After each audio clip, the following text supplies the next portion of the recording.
A'udzubillahiminasyaitonirrajim. Bismillahirrahmanirrahim. Assalamualaikum warahmatullahi wabarakatuh.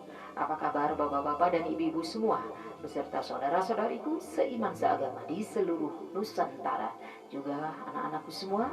Semoga kita semua hari ini dalam keadaan sehat walafiat, dan semoga kita selalu dalam perlindungan dan rahmat Allah.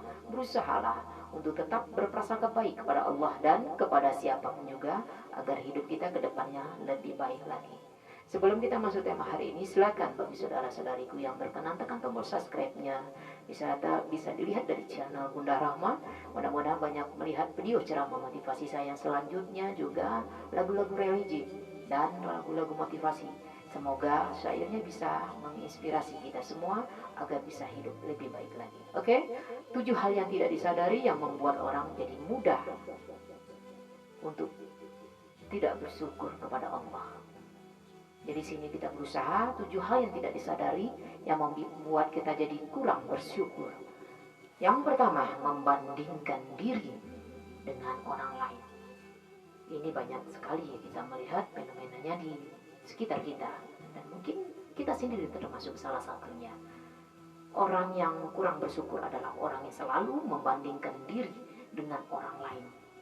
Selagi pola pikir kita selalu membandingkan diri kita dengan orang lain, selalu melihat orang lain lebih dari kita, kita merasa diri kita ini begitu banyak kekurangan, begitu banyak kelemahan, dan merasa kita tak berdaya, jadi lemah. Akhirnya kita kurang bersyukur kepada nikmat Allah. Padahal begitu banyak nikmat Allah yang kita dustakan. Kalau kita bersyukur, Allah akan tambah nikmatnya. Tapi kalau kita tak pandai bersyukur dan tak pandai berterima kasih, tak usah aneh. Dalam kehidupan ini, sedikit sekali kita merasakan kebaikan-kebaikan dalam diri kita. Kita menjadi begitu lemah. Jadi berusaha kita untuk menghargai diri kita sendiri, dan berusaha banyak-banyak bersyukur atas segala nikmat yang Allah berikan. Karena Allah akan menguji kita dengan kesusahan, kesulitan, kelaparan, dan buah-buahan. Hanya sedikit dan begitu banyak karunia Allah, nikmat Allah yang kita dustakan. Kita masih sehat, usia masih panjang, masih bisa aktivitas, masih bisa berinteraksi dengan siapa saja. Nikmat Allah mana lagi yang mesti kita dustakan? Jangan memandang hidup ini dari hal materi, karena materi tak akan pernah puas manusia untuk meraihnya. Dan yakinlah, materi berupa uang hanyalah bonus saja dari Allah untuk perjuangan kita. Karena rezeki yang sesungguhnya adalah ilmu yang bermanfaat, sehat yang kita miliki saat ini, dan silaturahim dengan siapa saja. Jadi berusahalah tetap banyak bersyukur atas segala nikmat yang Allah berikan. Jadi jangan pernah membandingkan diri kita dengan orang lain. Harus menghargai diri kita dan berusaha tetap menerima segala ketentuan dari Allah yang pasti baik buat kita semua. Yang kedua adalah orang yang sering mengeluh. Orang yang sering mengeluh dalam hidupnya tak akan pernah naik tingkat. Kita susah, kita sakit, kita sulit, itu yang buat diri kita sendiri. Allah tak pernah menzolimi hambanya. Jangan pernah menyalahkan sesuatu. Jangan menyalahkan siapapun, dan mencari pembenaran atas apa yang kita lakukan. Jadi berusaha kita untuk optimis, tetap semangat. Jangan pernah mengeluh dalam keadaan apapun juga. Karena seberapa besar masalah kita, kita punya Allah yang maha besar. Yang ketiga, sering memperhatikan kekurangan diri dibanding dengan kemampuan diri. Jadi hati-hati.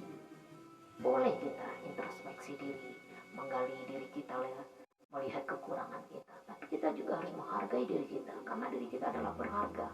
Allah menciptakan makhluknya sesuai dengan segala kemampuannya. Setiap manusia pasti punya kekurangan dan kelemahan. Dan harus kita menghargai diri kita sendiri, baru orang bisa menghargai kita. Kita itu berharga. Jadi jangan pernah kita membandingkan diri kita dengan orang lain dan mengeluh, juga banyak memperhatikan kekurangan diri kita saja. Akhirnya kita melupakan kelebihan yang kita punya. Jadi berusahalah untuk menghargai diri kita. Kita punya kemampuan sama seperti orang lain. Di sini tergantung ikhtiar kita, kemauan kita.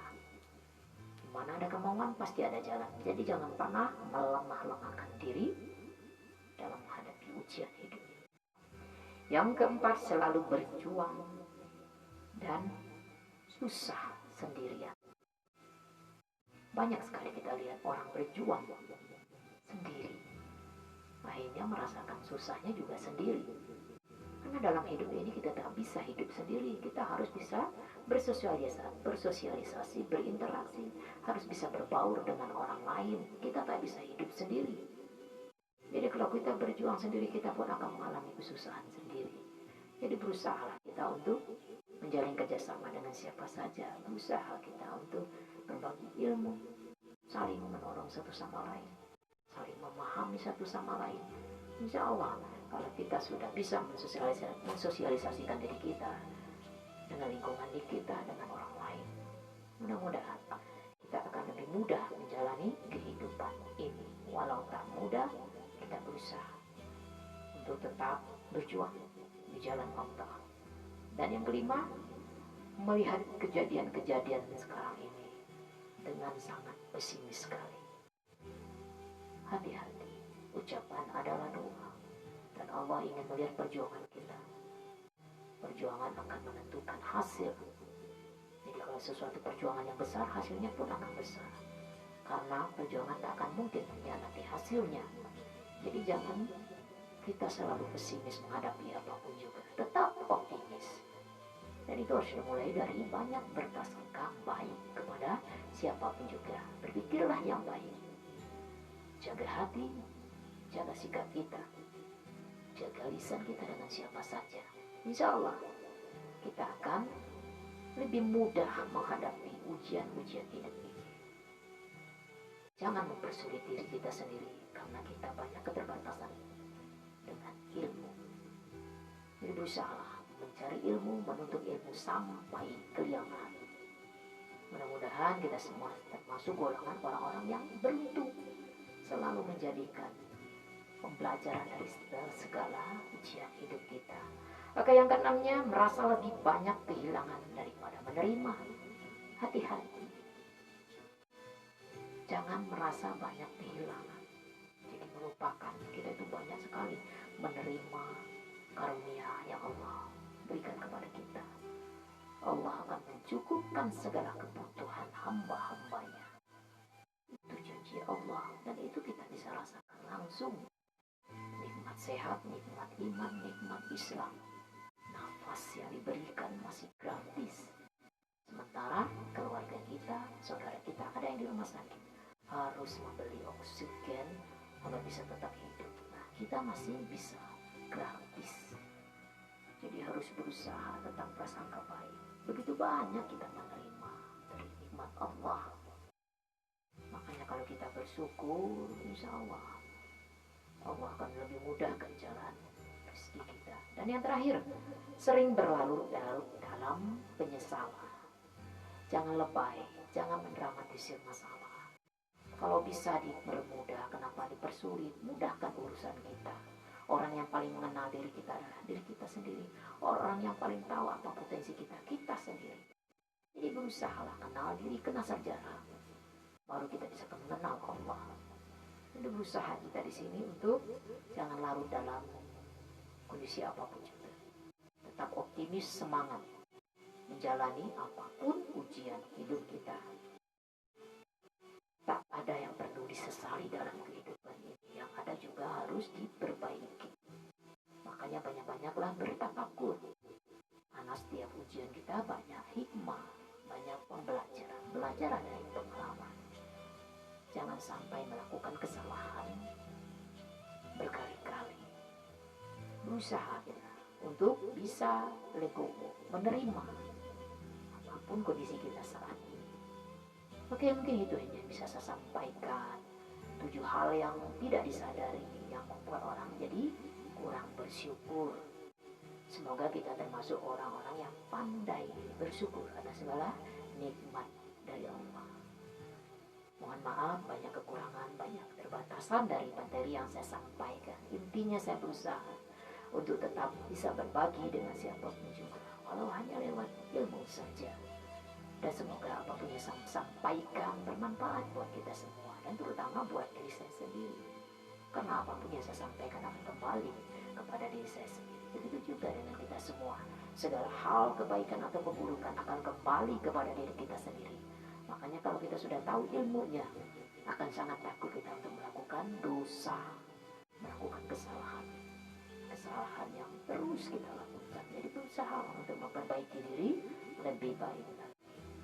Mohon maaf, tidak ada maksud untuk mengajari atau menggurui siapapun juga. Saya yakin dan percaya siapapun yang melihat video ceramah saya hari ini adalah orang-orang pilihan Allah, adalah orang-orang yang berilmu, banyak ilmu tentang kehidupan.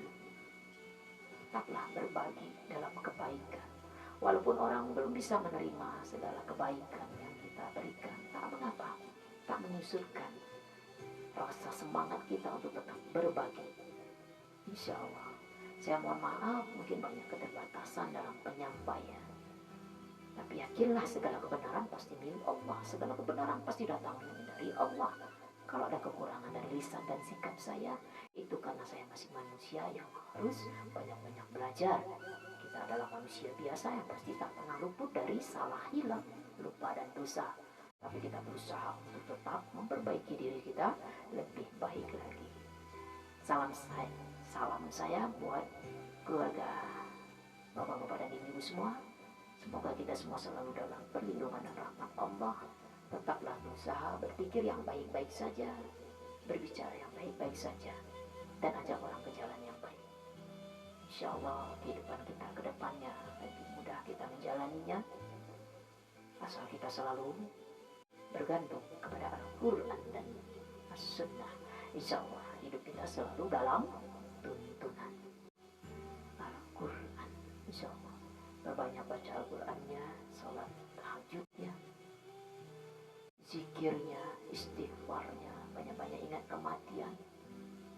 Mudah-mudahan kita tergolong orang-orang yang pandai bersyukur. Oke, terima kasih banyak atas segala perhatiannya. Mohon maaf sekali lagi. Wabillahi taufiq wal hidayah. Wassalamualaikum warahmatullahi wabarakatuh. Salam sehat, dunia bahagia, akhirat surga. Insyaallah.